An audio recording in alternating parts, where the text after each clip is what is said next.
There'll be girls across the nation that'll eat this up. Babe, I know that it's you, so but could you bottle it up? Get down to the heart of it, no, it's my love. Welcome to the STEM Mobile Podcast, ladies and gentlemen. I'm your host, Amir Hojiji, and I'm here today with Dr. Zhao. How are you doing today, Dr. Zhao? Good, good. I will give the audience a little bit my background. So I'm Yichao, and I'm currently working as a postdoc researcher in the electrical engineering department, but my PhD also obtained from UCLA in the Department of Material Science and Engineering. Right now, I'm working on the bioelectronics. That's amazing.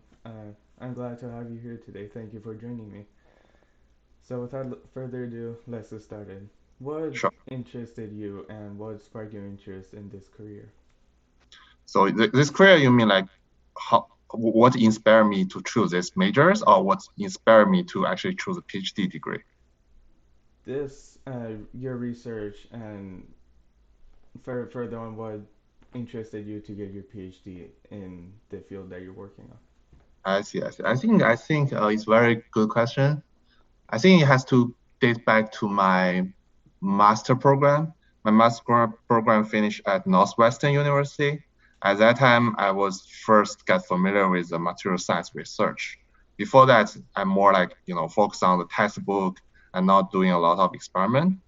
But in the Northwestern, like my advisor at that time, which is Professor Marherson, he assigned me a experiment to help to ask me to develop a antibacterial coating for the silicone catheter used in the in the clinical practice. And that time I have no idea how to do it because there is no like such textbook knowledge you can directly use it. And especially that is first year I came to the US, I have my language is also a very big problem. I see. So basically, I didn't know the English name of all the chemicals and instruments, but I just talk with my lab mates again and again. During like coffee, hours, I chat with them and grab lunch with them and really communicate. Oh, I learned from their talk. Oh, they do research like this way and they use this kind of chemicals protocols. Finally, I got a hint from my colleague that okay, one day he mentioned you can probably use this kind of modification method. Try this protocol. And then I just modify that protocol and it works. And it only takes me 3-4 months. And at that time, I don't know, I have no idea about like how smooth it is. But my friend, PhD friend, told me like, oh, you're really good at it. You should pursue a PhD degree. Most of the people cannot do this one so smoothly. I thought, okay, probably that's the moment inspired me try to really consider about the PhD like directions, yeah, in the future. That's amazing. Truly an inspiration for the listeners, and I'm sure there are many people who are in similar shoes as yours. When you came to the United States, how did you bridge the language gap in communicating and furthering your communications with others in your research? Yes, I think for the communication is a big problem for me at that time. Uh, I remember the first class I took. For the whole class, I don't even understand what the topic is. So it's really frustrating. And what I learned from them is that I need to learn two aspects. One is the daily communication, those very basic words, like even I go to the bank, how to deposit money, how to withdraw money. I don't know those words. I need to learn that. I just go outside, grab lunch with my native speaker friends, and communicate with them. Attend a lot of seminars, meetings, so to learn this kind of daily aspects. Another aspect I'm lacking of is technical terminologies, sodium chloride, scales, pipette. So all this kind of method, like the terminologies, I read a lot of books.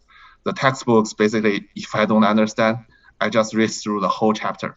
I don't know like which part teacher actually specific taught in the class, but just read the whole chapter and I get familiar with all terminology. And then in after probably 3 to 4 months, I kind of start to understand what's the topics about this, this class and how to communicate with people, this kind of thing. Yeah, just practice more.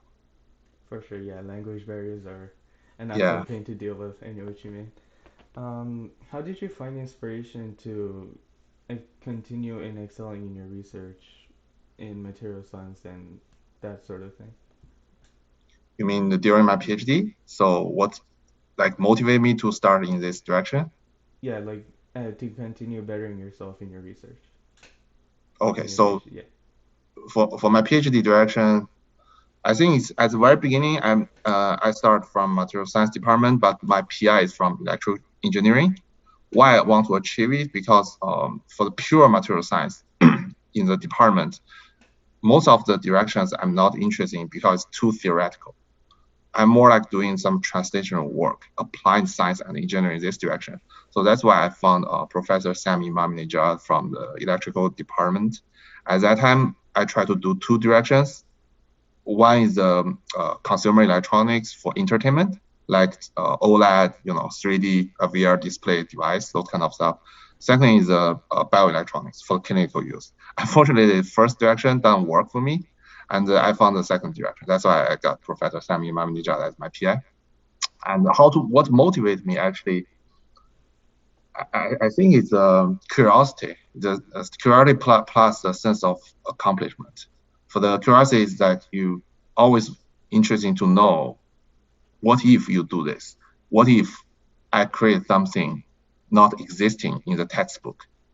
What will happen? So that's very important for the researchers actually.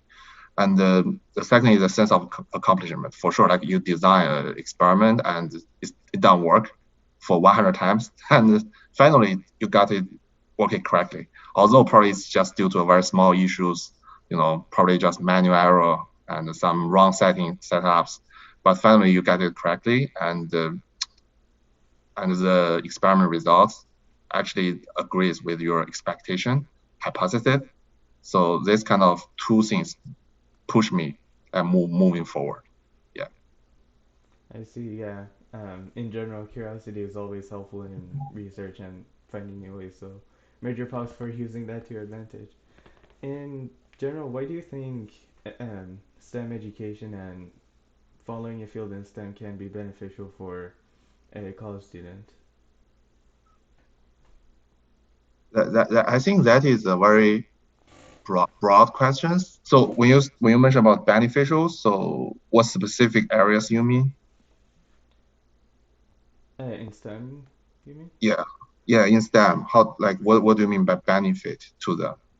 Like, say your own field. How can it be like uh, useful to them in finding new research and finding new things to help better the topic they're interested in? I see. Okay. I think I think it's a very hard question because it really depends on the individuals. But what I'm thinking is that when I learned the material science, this kind of direction at the very beginning, I have no idea. I have no idea how this major can benefit to me or how I should find the direction I want. It really is your personality will decide, you determine how you should go. You should, trust yourself, trust yourself. Basically, your personality will drive you through all these kind of choices, options, directions. But one thing I learned a lot from this kind of STEM direction is that I'm not sure it's a beneficial or not, but it really make me more brave because it's very hard for you as a like PhD student. It's very hard for you to actually do the research because there is no textbook, and you have to draw your own conclusion, and nobody really tell you it's correct or not. Probably it's wrong. Even if you publish it, probably after several years, it's proven to be wrong. So it's need a lot of courage. You need to be brave enough to propose your own idea and think big. And it's not like it's different, a little bit different from working in the industry. Working in industry, probably uh, you have the more like a standard way, and people will tell you it's correct or not correct. But in the research, especially the STEM research, there are no such correct answers. All the answers probably will eventually be wrong, actually. So I think if you choose this way, you choose the STM researcher, become a researcher in STM majors, it can make you become more and more brave. I think, yeah, So the trying will eventually lead to success in a way. yeah. That's fair. And to round things off, what advice do you have for upcoming and future students and generations who want to pursue a career and major similar to yours? Oh, I think as a high school student, so you don't need to really worry about the when you choose this major, how should I get the project very impactful? Those what direction, specifically research direction I should choose. You don't need to worry about that so far. I think the first thing you need to accomplish is that you need to have a very good GPA.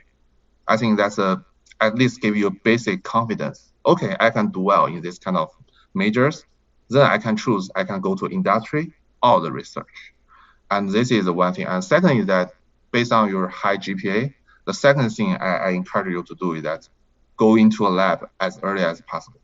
When you go into lab, you actually exposed to all these kind of very exciting research directions, and then you can choose, do I really like the research or not? Because as a high school student or as a like freshman student, probably you don't really know what is the research will be. You probably just live your imagination. When you go there, expose there, probably you will think, oh, I don't like this one. And probably you previously you thought you don't like research, but when you go to lab, you find, oh, I really like research. I'm really good at it. You will find an amazing, a surprise in your life. So try to basically two things. One is get high GPA as high as possible. Second of all, based on maintaining that GPA, join a lab as soon as possible. Yeah, that's two suggestions. And the joining the lab connects to the point you made earlier on about having a curiosity and knowing what you want to do and pursuing that passion you have, for sure. Yes, yes, exactly. Good to know. Well, thank you so much for joining me here today. I appreciate it. Oh, thank you, thank you, And thank you to the wonderful listeners for tuning in. And we'll be back for a new episode very soon. Thank you. thank you.